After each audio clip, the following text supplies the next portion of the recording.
सोचिए कल सुबह आप उठें, फोन खोलें और इंस्टाग्राम, यूट्यूब, टीवी हर जगह सिर्फ एक ही ब्रेकिंग न्यूज चल रही हो कि आज से हमारा भारत देश एक हिंदू राष्ट्र बन गया है।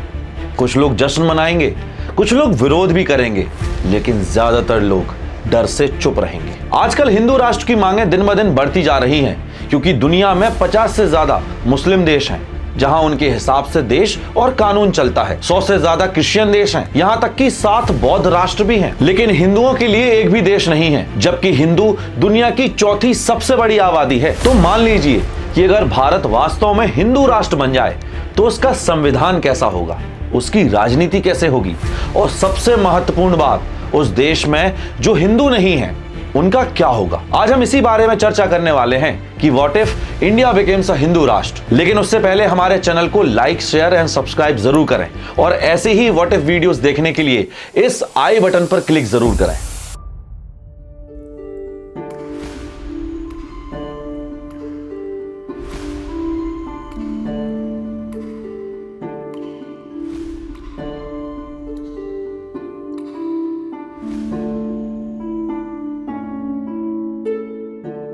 हिंदू राष्ट्र की बात करने से पहले हमें यह समझना होगा कि हिंदू राष्ट्र आखिरकार होता क्या है। ज्यादातर लोगों को तो यही लगता है कि यह कोई नई आइडियोलॉजी है जो बीजेपी ने 2014 में दी थी, लेकिन सच तो यह है कि इसकी जड़ें भारत की आजादी से भी पहले की हैं। 1920 में जब पूरा अखंड भारत अंग्रेजों का गुलाम था, उस समय देश में एक तरफ आजादी के नारे तो लग रहे थे, लेकिन दूसरी तरफ हिंदू मुस्लिम के दंगे भी हो रहे थे, जिसमें लगातार मासूम हिंदू, सिख, जैन और बुद्धिस्ट लोग अपनी जान गंवा रहे थे।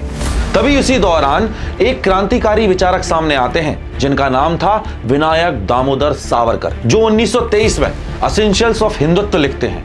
यहीं से पहली बार हिंदुत्व और हिंदू राष्ट्र का विचार सामने आता है। सावरकर हिंदू को एक धर्म नहीं बल्कि सिविलाइजेशन आइडेंटिटी मानते हैं, जिसमें हिंदू के साथ साथ सिख, जैन और बुद्धिस्ट भी आते हैं।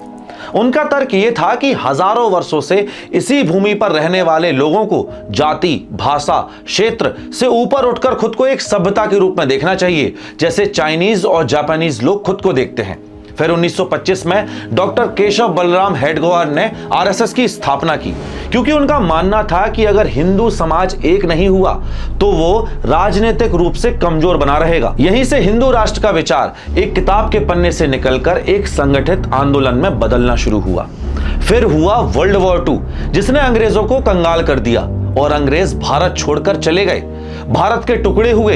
2 नेशन थ्योरी के मुताबिक मुसलमानों ने अपना देश पाकिस्तान बना लिया, लेकिन हिंदुओं को उनका देश नहीं मिला, क्योंकि महात्मा गांधी और आदरणीय चाचा नेहरू ने भारत को एक सेकुलर देश बनाया। 1950 में लागू हुए संविधान ने भारत को सभी धर्मों के लिए समान अधिकार देने वाला लोकतांत्रिक गणराज्य बनाया, लेकिन मुसलमानों के लिए अलग कानून बनाए गए, जैसे उन्हें एक से ज्यादा शादी करने का अधिकार मिला। लेकिन वही हिंदू, जैन, सिख ऐसा नहीं कर सकते, उन्हें वक्फ बोर्ड दिया गया। आज मुसलमानों के पास 3 देश हैं, हिंदुस्तान, पाकिस्तान और बांग्लादेश, लेकिन हिंदुओं के पास एक भी ऐसा देश नहीं है जिसे वो अपना कहकर गर्व कर सके। आए दिन फिल्मों में, वेब सीरीजों में, यहां तक कि अब तो मीडिया तक में हिंदुओं की आस्था का सरेआम मजाक बनाया जाता है, और यहीं से शुरू होती है असली बहस। एक पक्ष कहता है कि भारत हजारों वर्षों से हिंदू सभ्यता रहा है, जिसने हजारों सालों तक जुल्म सहे, इसलिए उसे आधिकारिक रूप से हिंदू राष्ट्र घोषित कर देना चाहिए। वहीं दूसरा पक्ष कहता है कि भारत की सबसे बड़ी ताकत है उसकी डाइवर्सिटी, और किसी एक धार्मिक पहचान को राष्ट्र की पहचान बनाना उसके मूल विचारों का हनन है। अब आते हैं मुद्दे की बात पर। क्या भारत को संविधान के अनुसार हिंदू राष्ट्र बनाया जा सकता है? क्योंकि भारत का संविधान सिर्फ एक कानून की किताब नहीं है, बल्कि इस देश की नींव है। आज भारत का संविधान हर नागरिक को धर्म की स्वतंत्रता देता है, यानी आप हिंदू, मुस्लिम, सिख, ईसाई, बौद्ध, जैन या नास्तिक कुछ भी हो सकते हो। स्टेट आपको समान अधिकार देगी।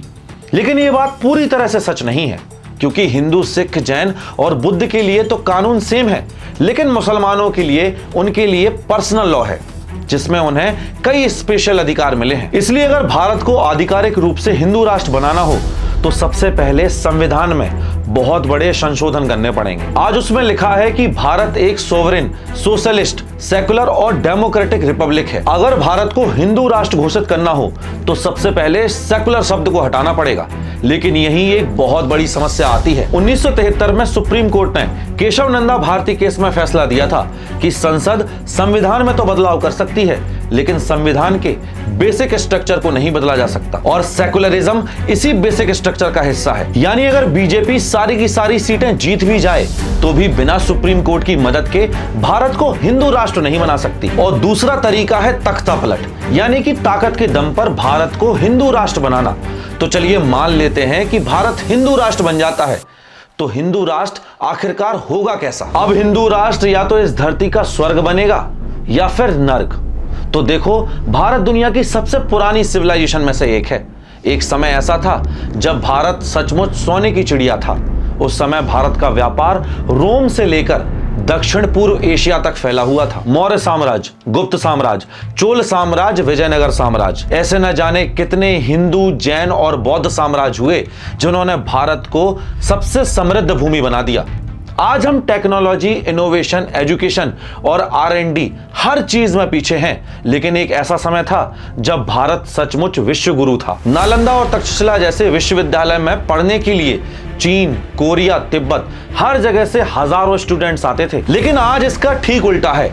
भारत के लाखों छात्र छात्राओं का सपना है कि वो विदेश जाकर पढ़ाई करें। इसीलिए हिंदू राष्ट्र के समर्थक कहते हैं कि अगर भारत फिर से अपनी जड़ों की तरफ लौटे तो शायद फिर से ऐसी शिक्षा व्यवस्था बने जो सिर्फ रट्टा मारकर नौकरी के लिए मशीनें ना बनाए, बल्कि एक चरित्रवान नागरिक बनाए, जहां मॉडर्न साइंस और टेक्नोलॉजी के साथ साथ उपनिषद, गीता, योग, धर्म, कर्तव्य और जीवन दर्शन भी पढ़ाया जाए। आजकल रिक्शा वाले से लेकर IAS अधिकारी तक हर कोई बेईमान है। दिन ब दिन रेप बढ़ते चले जा रहे हैं क्योंकि बच्चों को एक अच्छा इंसान नहीं बल्कि पैसे कमाने की मशीन बनाया जा रहा है। लेकिन बदलाव सिर्फ शिक्षा तक सीमित नहीं रहेगा।